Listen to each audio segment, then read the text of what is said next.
State Park. We're going to go take a look at what's left of the wreck of the Peter Airedale. I was supposed to go up the Columbia River in 1906.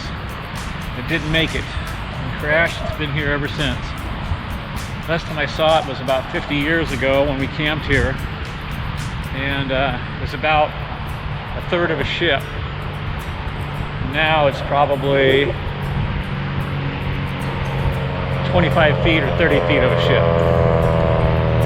Here's what it looks like.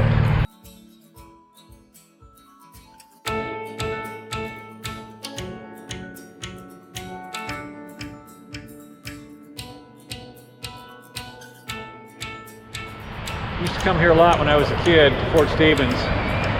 And then we bought a cabin near the coast, so we didn't come here quite as much after I turned like 16 years old. But this was kind of like our stomping grounds 2 or 3 times a year. There's a lot of people here. Overcast day, about 64, 65 degrees. And ocean looks really good.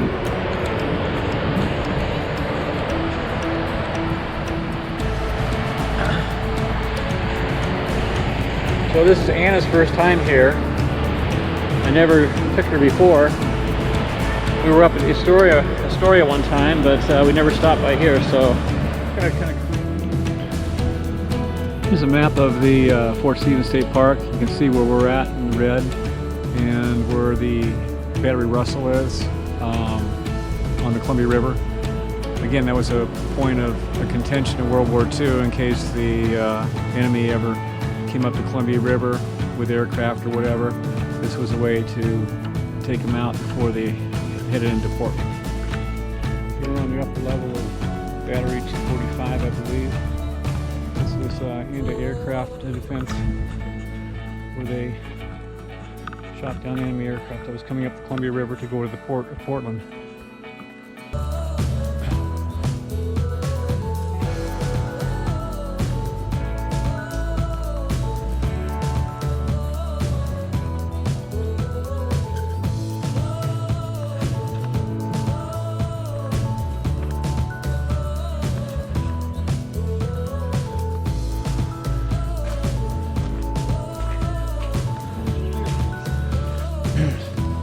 These barracks were built to withstand excessive enemy airstrikes. So to keep the troops safe. And there was a lot of armament up on top, mostly anti-aircraft and long distance cannon fire for the enemy ships if they were to come in.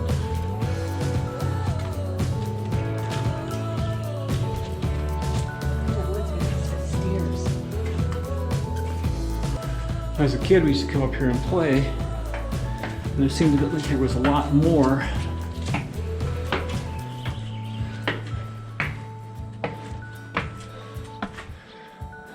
Here's one of the rings for one of the turrets.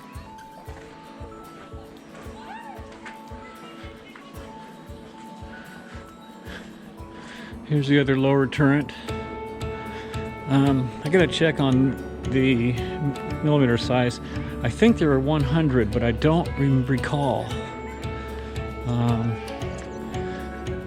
But they're big anti-aircraft guns.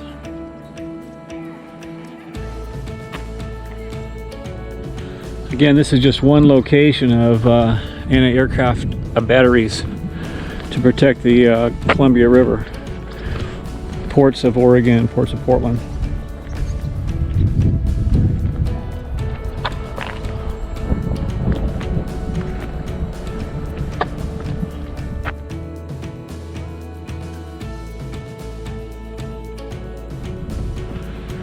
We just got to the wildlife viewing bunker area. This is on the mouth of the Columbia.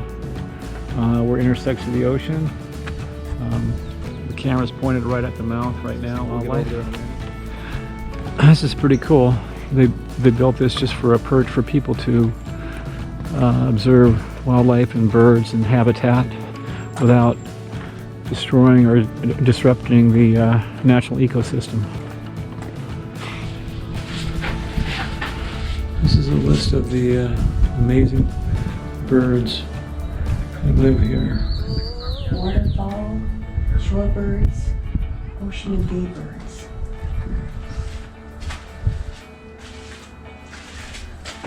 This sign's in good shape. It's been taken care of under this alcove. I didn't realize there were so many different seagulls.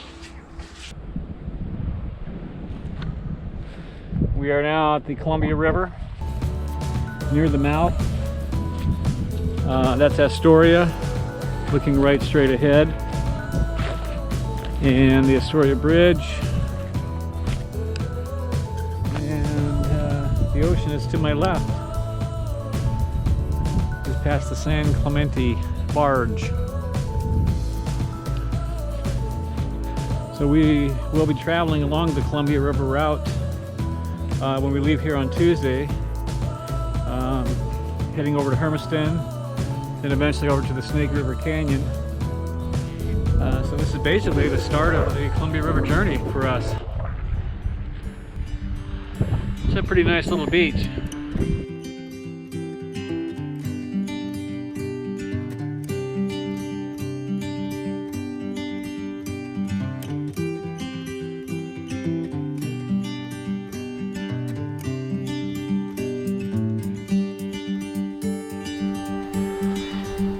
Hey everybody, we just arrived at another national park. This is the Lewis and Clark National Park up near Astoria, Oregon. This is where they wintered, I believe, in 1805 when they came here looking for the Northwest Passage. So we're going to do a little view of the national parks area, and it'll be fun. So let's put on our masks, and we're going to get up there, have a look-see, and it's a picture of the inside of the Lewis and Clark National Parks. So we're going to go on our little adventure right now, and take you guys with us.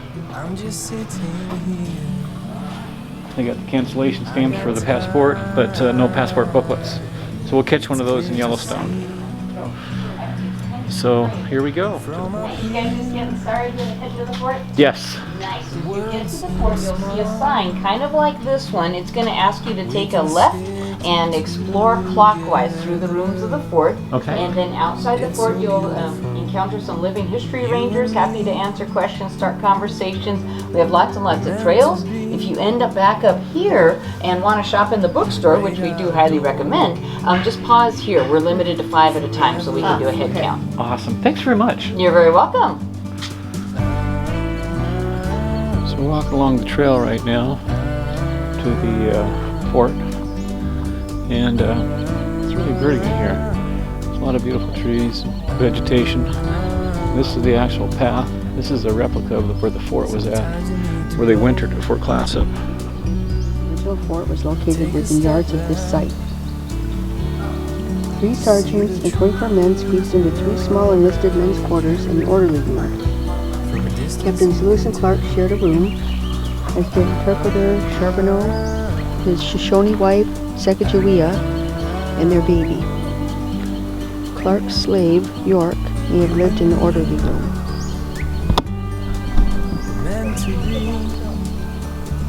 Take a bite. Forever free, you and me,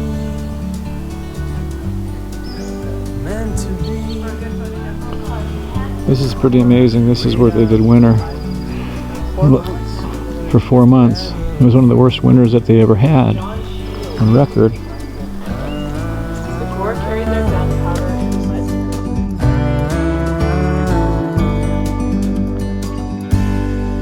Julia, what other skills does the Corps need to survive? What outdoor survival skills would you want to learn? Yeah. Their hat is going to look a bit different. So their hat's going to look more like this, what's known as a bicone hat. You're probably familiar with a particular French guy who wore his hat this way. Napoleon wore his this way, Lewis and Clark wore theirs this way. Right? And I don't know if that's a difference between French and American fashion or Napoleon was wearing it wrong. And no one's going to tell him otherwise. But they wore theirs like this. And again, this is just going to be used when you're meeting people you want to impress. This is not going to be your everyday court hat by any means. Now when they arrive in this area, their headwear changes a bit to look more like this. You'd think that they would be very valuable, right? And they figured that they would be in high demand considering they're going up the Missouri River. Plenty of fish in the Missouri River. Their final goal is the Pacific Ocean. Lots of fish in the Pacific Ocean. So they figured anybody they encountered along the way would probably want reusable metal fish hooks. And it turns out, especially around here, it becomes more of a novelty thing to have. Indigenous fishing techniques were vastly superior to just putting a piece of bait on a hook. Things like nets or traps, and they had their own types of fishing hooks and lures, which again were far more successful than something like this. There was a journal entry from a British guy who was staying with the Chinooks about 30 or so years after Lewis and Clark were here, and he wrote in his journal that in one of their longhouses they had about 40, he estimated about 40 tons of dried and preserved food, mostly fish, so they know how to catch fish. They don't really Well, let's see. So my buddy Ben went to lunch, and I was just walking by, and I figured I'd come and stay at his station. But let's see what some of the good things he has out here are. These are pretty interesting. Pretty nice, right? Fashionable beads. Does anyone know what the value of a strand of beads like this might have been? No idea. It would have been a lot. This probably would have got them a canoe. Wow. And blue beads in particular were the most sought after by the tribes of the Columbia River. And actually the tribes of the Rocky Mountains. Does anyone know why blue? Do you think why that might have been the color that everyone was most interested in? Oh, did they? All right, don't spoil it. Don't spoil it. Why blue? Why do you think? No guesses? Here's a hint. Look around you right now. Tell me what you see. A lot of green? Green. Yeah. Do you see very much blue besides the sky? No. It's one of those things that we don't even think about it, right? But in nature, we don't see a lot of blue. Blue is not really a naturally occurring color in very many places. We have to manufacture blue. But you couldn't manufacture anything if you only have natural materials to make things. So glass beads that were dyed blue, that was something that tribes of the Northwest would have noticed. Walking down now to where the a canoe launching area was for Lewis and Clark and their entourage.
We're in Astoria, Friday, July 17th, and we discovered a Moe's. So we know that Moe's clam chowder is the best. So we're gonna stop here and have a bite to eat. So we made it to Moe's number 5. So this makes our 5th Moe's. Been to Florence, Newport, Lincoln City, Seaside, now Astoria. Here we are. Here's a great shot here of the Columbia River in Astoria. And I'll give you a shot of the ship.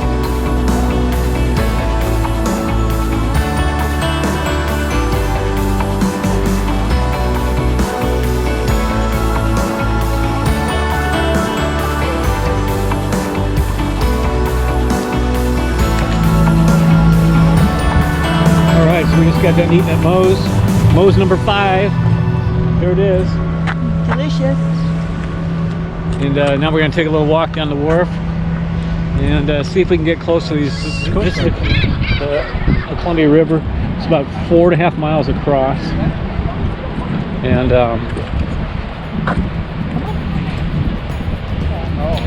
so we're going to see if we can get close to that Coast Guard cutter.